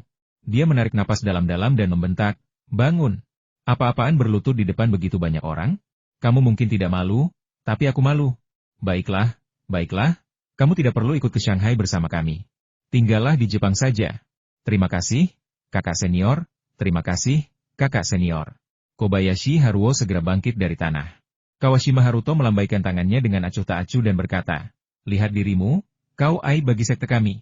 Pulanglah sekarang juga dan renungkan perbuatanmu. Jika kau berperilaku baik, aku akan meminta Reiko mematahkan kutukanmu sekembalinya aku dari Shanghai. Kobayashi Haruo buru-buru menjawab, ya, aku akan segera kembali dan merenungkan kesalahanku. Selama kau belum kembali dari Shanghai, aku tidak akan meninggalkan rumah. Di saat yang sama, ia tak kuasa menahan diri untuk melirik wanita bercadar itu, bertanya-tanya dalam hati, mungkinkah Reiko ini seorang gadis kuil? Tapi bukankah seharusnya gadis kuil itu suci? Bagaimana mungkin dia jatuh cinta? Dia hanya bisa menyimpan pertanyaan-pertanyaan ini untuk dirinya sendiri dan tidak berani menanyakannya dengan lantang. Kobayashi Haruo tidak berani memasuki gedung terminal, dan hanya bisa berdiri di luar, memperhatikan Kawashima Haruto dan yang lainnya masuk hingga tak terlihat sebelum berbalik. Meskipun ia agak kecewa karena tidak bisa pergi ke Shanghai bersama mereka dan menyaksikan kekalahan Xiao Chen, bertahan hidup adalah hal terpenting. Mengenai apakah Kawashima Haruto dapat mengalahkan Xiao Chen, Kobayashi Haruo tidak ragu sama sekali. Bercanda, Kawashima Haruto adalah dokter paling terampil di antara rekan-rekan magangnya. Jika Kobayashi Haruo adalah bintang yang sedang naik daun di dunia medis Jepang, maka Kawashima Haruto adalah bulan terang yang bersinar di langit. Menurut Kobayashi Haruo, akan mudah bagi kakak seniornya untuk mengalahkan Xiao Chen secara pribadi. Setelah Xiao Chen dikalahkan, sebagian besar rasa malu di pundak saya akan terhapus. Setelah itu, saya bisa meminta bantuan guru dan saudara-saudara senior saya. Dengan begitu, saya bisa kembali menjadi bintang yang sedang naik daun di dunia medis Jepang. Membayangkan masa depan yang cerah, Kobayashi Haruo tidak dapat menahan diri untuk tidak menyenandungkan lagu pengantar tidur. Sore itu juga, setelah beberapa jam berkendara, Xiao Chen akhirnya tiba di Bandara Chengdu. Setelah turun dari bus dengan tasnya, Xiao Chen melambaikan tangan kepada Chai De dan berkata, "Paman Chai, terima kasih atas kerja kerasmu." Chai De tertawa dan berkata, "Tidak masalah. Ini hanya perjalanan singkat. Kebetulan aku juga akan kembali ke Chengdu." "Oh, ngomong-ngomong, kapan kamu akan kembali ke desa Jinhua? Telepon aku kalau begitu. Kalau aku di Chengdu, aku akan mengantarmu." Xiao Chen mengangguk dan berkata dengan sopan, "Baiklah, terima kasih sebelumnya, Paman Chai." Para dosen dan staf Universitas Kedokteran Sihua sudah berangkat ke Shanghai kemarin. Jadi Xiao Chen bepergian sendirian hari ini. Untungnya, tiket pesawatnya sudah dipesan. Dan setelah check-in, ia menunggu lebih dari 1 jam sebelum naik pesawat ke Shanghai. Setibanya di Shanghai, hari sudah malam. Ia naik taksi dari bandara dan langsung menuju hotel tempat forum pertukaran medis Tiongkok diadakan. Saat memasuki lobi hotel, Xiao Chen melihat papan selamat datang untuk forum pertukaran medis Tiongkok, serta sebuah meja panjang. Beberapa staf duduk di belakang meja, dan para pramusaji cantik berdiri di kedua sisinya. Jelas, disinilah tempat pendaftaran dilakukan. Xiao Chen mengambil tasnya dan berjalan, lalu bertanya kepada staf, "Halo, apakah ini tempat saya mendaftar untuk forum pertukaran medis Tiongkok?" Staf itu menatapnya, lalu menunjuk ke meja lain yang tidak jauh darinya. "Anda bisa check-in di sana." Xiao Chen menoleh dan melihat bahwa titik registrasi di sana jauh lebih sederhana daripada yang ini. Tidak ada pramugari, hanya 2 staf di sana yang bertugas mencatat informasi orang-orang yang melapor. Dia tidak terlalu memikirkannya, mengucapkan terima kasih, lalu berjalan mendekat. Di tempat pendaftaran, beberapa anak muda sedang mendaftar. Mendengar pertanyaan Xiao Chen, mereka tak kuasa menahan diri untuk menunjuk dan berbisik kepadanya. Ada lagi murid baru. Seorang pria berusia 30-an mengangkat kacamatanya dan berkomentar dengan nada meremehkan, "Anak-anak baru zaman sekarang ini benar-benar terlalu bodoh. Mereka bahkan pergi ke loket pendaftaran guru untuk mendaftar. Entah siapa yang membawa mereka. Mereka sama sekali tidak tahu tata krama." Ternyata forum pertukaran medis Tiongkok, selain mengundang para pakar ternama di bidang medis, juga memungkinkan para pakar tersebut untuk membawa mahasiswa mereka berpartisipasi. Area pendaftaran yang dikunjungi Xiao Chen sebelumnya adalah untuk para pakar dan profesor. Namun, area ini adalah area pendaftaran untuk mahasiswa. Seorang pria yang mengenalinya terkekeh dan berkata, "Hei, para pendatang baru ini tak ada apa-apanya dibandingkan denganmu. Saudara tahu?" "Oh, ngomong-ngomong, saudara tahu? Aku ingat ini ketiga kalinya kamu berpartisipasi dalam bursa medis Tiongkok, kan?" Tao Ge mengenakan tanda pengenal di lehernya yang bertuliskan Universitas Kedokteran Beijing, kandidat Dr. Tao Hua. Ketika ditanya orang lain, ia menjawab dengan bangga, "Ya, berkat kebaikan guru saya, ini ketiga kalinya beliau membawa saya ke forum pertukaran medis Tiongkok. Dan percayalah, menghadiri konferensi ini sungguh luar biasa bermanfaat." Orang yang menanyakan pertanyaan itu sebelumnya juga berasal dari Universitas Kedokteran Beijing. Dia adalah mahasiswa magister bernama Sukiyu. Sukiyu berkata dengan nada iri, "Saudara tahu, gurumu sangat baik padamu, membawamu ke konferensi selama 3 tahun berturut-turut. Kali ini, aku sudah lama memohon padanya sebelum dia membawaku ke sini untuk memperluas wawasanku. Besok, saat forum pertukaran medis Tiongkok resmi dibuka, aku pasti akan mengambil beberapa foto keren dan mengunggahnya di WeChat Momentsku, agar semua teman sekelasku iri." Semakin banyak orang lain iri padanya, semakin bahagia Tao Hua. Ia melambaikan tangannya dan berkata sambil tersenyum, "Asalkan kamu belajar keras dan meningkatkan keterampilan medismu, gurumu pasti akan membawamu ke sini lagi lain kali." Saat itu, seseorang lain mendekat dan bertanya dengan nada merendahkan, "Saudara tahu, saya dengar Anda akan berbicara di atas panggung sebagai perwakilan dokter muda kali ini? Benarkah?" "Wah, Kalian cukup berpengetahuan. Kalian bahkan berhasil mencari tahu tentang ini. Tao Hua berusaha keras untuk terlihat tenang. Tetapi sudut mulutnya yang melengkung ke atas dan dadanya yang membusung tanpa sadar mengkhianati kesombongannya. Benar sekali. Saya berterima kasih kepada Forum Pertukaran Medis Tiongkok yang telah memberi saya kesempatan untuk berbicara di atas panggung sebagai perwakilan para dokter muda. Namun, waktu saya terbatas, hanya 2 menit. Saya hanya berbicara tentang bagaimana kita harus berusaha meningkatkan diri dan berkontribusi pada bidang medis. Semua itu hanya basa-basi, tidak ada yang layak dibicarakan. Orang-orang di sekitar sangat iri, dan mereka semua berkata, "Saudara Tao, Anda terlalu rendah hati. Ini Forum Pertukaran Medis Tiongkok.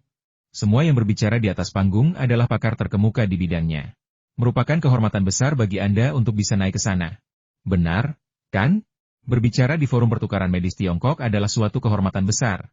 Sepertinya di antara generasi muda di bidang medis, Anda, Saudara Tao, akan menjadi yang paling dihormati. Jika saya bisa berbicara di Forum Pertukaran Medis Tiongkok, saya akan merasa puas bahkan jika saya mati. Pujian itu membuat Tao Hua berseri-seri karena gembira. Tetapi dia tetap berkata, tenang saja, tenang saja. Saat itu, Zhao Chen berjalan ke meja pendaftaran. Tao Hua meliriknya dan bertanya, "Maaf, apakah ini pertama kalinya Anda menghadiri Forum Pertukaran Medis Tiongkok? Anda dari sekolah mana?" Zhao Chen mengangguk dan menjawab, "Ya, ini pertama kalinya saya berpartisipasi. Saya dari Universitas Kedokteran Tsinghua." Universitas Kedokteran Tsinghua? Tao Hua mengangkat alis, agak ragu. Itu tidak benar. Bukankah orang-orang dari Universitas Kedokteran Tsinghua datang kemarin? Ia kemudian mengamati Zhao Chen dari atas ke bawah beberapa kali. Mungkin berpikir ia terlalu muda. Lalu bertanya lagi, "Apakah kamu mahasiswa magister?" Zhao Chen Xian memberitahu staf tersebut nama sekolahnya dan namanya sendiri sebelum menoleh ke Tao Hua dan berkata, "Tidak, saya baru saja memulai tahun pertama saya." "Apa? Mahasiswa baru?" Mulut Tao Hua ternganga kaget. Ia telah menghadiri Forum Pertukaran Medis Tiongkok selama 3 sesi. Tetapi ini pertama kalinya ia melihat mahasiswa baru. Orang-orang lain di dekatnya juga tampak tercengang dan tidak dapat menahan diri untuk tidak berkerumun dan berbisik-bisik di antara mereka. "Ada apa dengan Universitas Kedokteran Tsinghua? Apa tidak ada orang di sini? Kenapa mereka membawa mahasiswa tahun pertama ke konferensi?" "Benar begitu, kan? Ini benar-benar konyol. Mahasiswa tahun pertama yang bahkan belum selesai mempelajari teori-teori dasar, apa yang bisa mereka dapatkan dari menghadiri forum akademik tingkat tinggi seperti ini? Apa yang dipikirkan orang-orang di Universitas Kedokteran Tsinghua? Apakah mereka sudah gila?" Saat itu, petugas di meja registrasi menatap Zhao Chen dengan ekspresi curiga dan berkata, "Apakah Anda benar-benar mahasiswa Universitas Kedokteran Tsinghua?" "Itu tidak benar. Semua mahasiswa Universitas Kedokteran Tsinghua datang kemarin. Dan nama Anda tidak ada dalam daftar." Zhao Chen tertegun. Sementara Tao Hua, Suqiu, dan yang lainnya memandang dengan curiga. Beberapa orang berspekulasi, mungkinkah anak ini mencoba menyamar sebagai seseorang dari Universitas Kedokteran Tsinghua dan menyusup ke Forum Pertukaran Medis Tiongkok? Pernyataan ini langsung mendapat banyak dukungan. Tentu saja, apapun yang dilakukan Universitas Kedokteran Tsinghua, mereka tidak mungkin membawa mahasiswa baru ke konferensi, kata Suqiu dengan percaya diri. Tao Hua, berbicara dengan nada seperti orang yang pernah ke sana, berkata, "Setiap kali ada Forum Pertukaran Medis Tiongkok, selalu ada banyak orang seperti ini yang mencoba menyelinap masuk dan memanfaatkan gelombang popularitas." Kemudian, dengan nada menegur, ia berkata kepada Zhao Chen, "Nak, kalau kamu mau ikut Forum Pertukaran Medis Tiongkok, kamu harus mengandalkan kemampuanmu sendiri. Mengambil jalan yang berliku-liku ini tidak akan berhasil." Zhao Chen mengabaikan mereka dan bertanya kepada staf, "Saya benar-benar dari Universitas Kedokteran Tsinghua. Apakah Anda yakin tidak melakukan kesalahan? Mengapa nama saya tidak ada dalam daftar? Kami sama sekali tidak mungkin salah." Sikap staf itu sangat tegas, dan tatapan mereka ke arah Zhao Chen menunjukkan kewaspadaan yang baru. Sepertinya mereka juga mempercayai Tao Hua, Suqiu, dan yang lainnya, berpikir Zhao Chen kemungkinan besar penipu yang mencoba menyusup ke Forum Pertukaran Medis Tiongkok. Seharusnya tidak begitu. "Aku datang karena aku menerima undanganmu." Saat Zhao Chen berbicara, dia membuka tasnya dan mengeluarkan surat undangan kelas A dari Forum Pertukaran Medis Tiongkok. Di dekatnya, Tao Hua, Suqiu, dan yang lainnya tertawa lagi. "Undangan? Lucu sekali. Undangan yang dikeluarkan oleh Forum Pertukaran Medis Tiongkok ditujukan untuk para pakar dan profesor ternama, atau untuk orang-orang yang telah memberikan kontribusi luar biasa. Bagaimana mungkin mahasiswa baru sepertimu bisa mendapatkan undangan? Bahkan tidak repot-repot menyelidiki sebelum berbohong. Bukankah itu menunjukkan betapa rendahnya IQ mereka?" Sebelum tawa mereka sempat mereda, anggota staf yang menerima undangan dan melihatnya berdiri karena terkejut. Dia begitu gembira hingga menjatuhkan kursinya dengan suara keras, yang menghentikan tawa orang banyak. Tau Hua, Sukyu, dan yang lainnya menatapnya dengan heran, tidak mengerti apa yang terjadi. Saat mereka hendak bertanya, mereka mendengar anggota staf berseru kaget, ini undangan kelas A. Seluruh penonton tercengang. Tau Hua, Sukyu, dan yang lainnya seperti tiba-tiba dicengkeram leher oleh tangan tak terlihat, menyebabkan tawa dan sarkasme mereka terhenti tiba-tiba. Mereka semua menatap Zhao Chen dan surat undangan yang dipegang staf dengan mata terbelalak, tak percaya.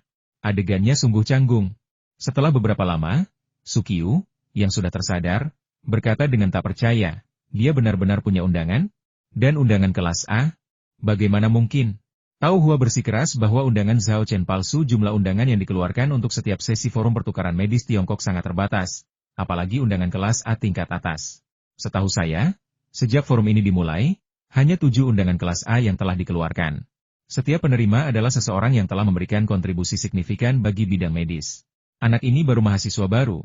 Dia tidak mungkin memenuhi syarat untuk undangan kelas C, apalagi kelas A.